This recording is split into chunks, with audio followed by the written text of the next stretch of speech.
Аққу кейпіндегі анасы қанаттарын қағып-қағып аспан әлеміне әуелей көтеріліп көрінбей кетті. Осы кезде бала да оянып кетті.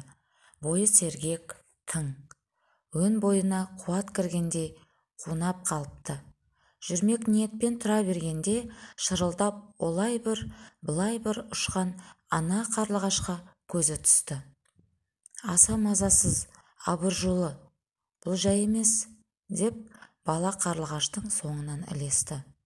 Діңі жуан, ақ қайыңның түбіне келсе, айыр тілін сумаңдатып, алашұбар жылан сәмбі талдың ұшар басындағы қарлығаштың ұясына жетіп қалыпты. Қолындағы өткір қылышпен тартып қалды. Сол мезетте ана қарлығаштың қызыл шақа балапандары ұлардай шулап қоя берді. «Алғысым шексіз саған, ей адам!»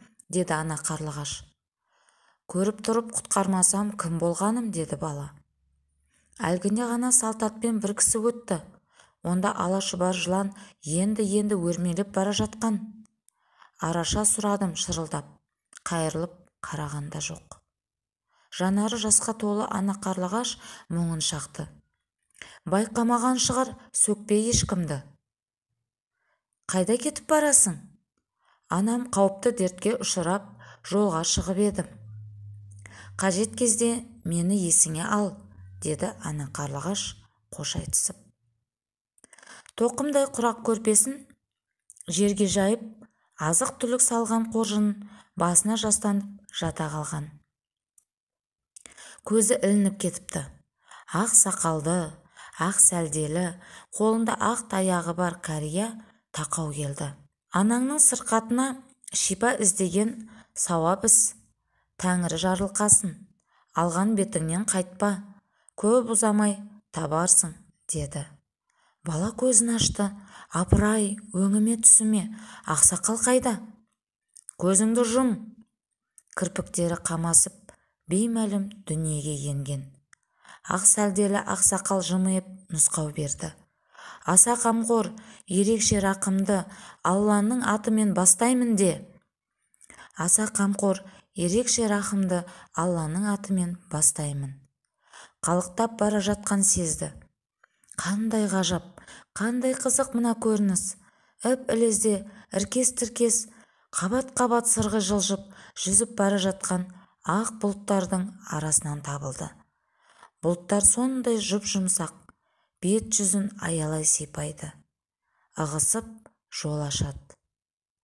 Анасын ардақтаған перзент сендей-ақ болсын. Қатарласа қалықтап аппақ бұлт еріп келеді. «Рахмет», деді бала жымиып. «Жолың болсын, жолаушым».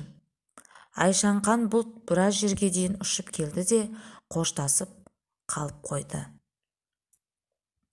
Ғажап, ақша бұлттар сонау төменде, бұл әлі ұшып келеді. Төңірегіне хош иісін шашқан гүлдердің иісін-ай, сылдыраған кәусар бұлақ дыбысы қандай әуезді. Ұшар басын мұз басқан асқар таулар, етегі сыңсыған орман, құйқылжыта ән салған әнші құстар. Алтынмен апталып, күміспен күптелген үйдің алдына келіп, ішке енді. Тоқымдай құрақ көрпесі кіреберіс бөлмеде қалды. «Бұл сенің үйің», деді ақсақал.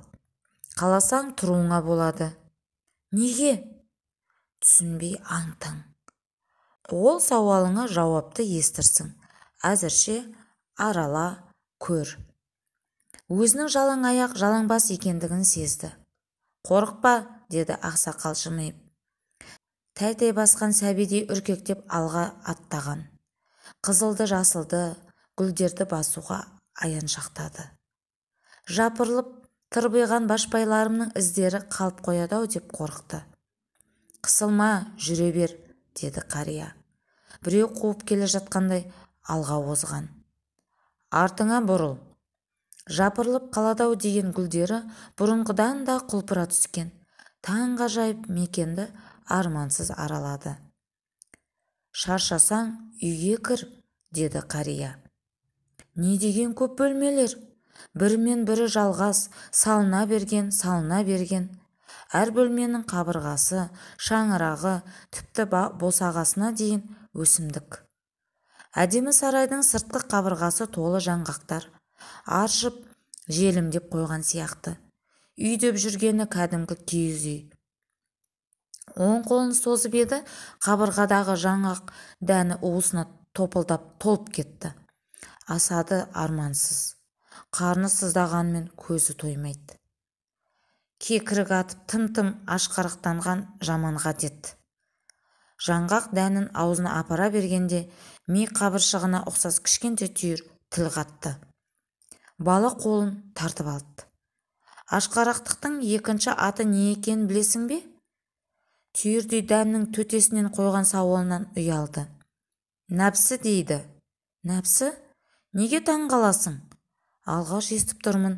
Білмесең тыңда. Айтыңыз. Әр нәрсенің орны бар. Ұйқының да, күлкінің де, тамақтың да. Нәпсі жайлы мағлұмат білгің келсе, мен саған асықпай әңгімелейін. Тыңдайын, деді бала. Түйірдей дән сөзін сабақтады. Адамда екі рух бар. Біреуі рухи хайуани деді. Бұл Алла тағаланың құдірет сипатының араласуымен жаратылған. Екіншісі рух сұлтани. Ол да Алла тағаланың көркем сипатымен жаратылған. Денеде осы екі патшаның бір уәзірі және адамның рухани басшысы бар. Қызық. Дене табиғатын осылар арқылы басқарады. Рух хайуанидың ақыл кеңесшісі шайтан. Ол шайтандармен кеңеседі. Рух сұлтанидің уәзірі ақыл және періште. Ол солармен ақылдасады. Рух хайуанидың зауқы ішіп жеу, киінуге ғана соғады. Яғни сырттай адамға ләззат беретін не болса солардың барлығынан күш тауып, рухи сұлтаниды жеңіп отырады. Рух сұлтанидың қалайтыны ғибадат және Алланың әміріне бағыну, жақсылық жасау, кісілікті болу, отанды сүю. Әрі Алланың тыйымдарынан қашу. Рух сұлтани міне осыларды жасау арқылы рухи хайуаниден басым түседі.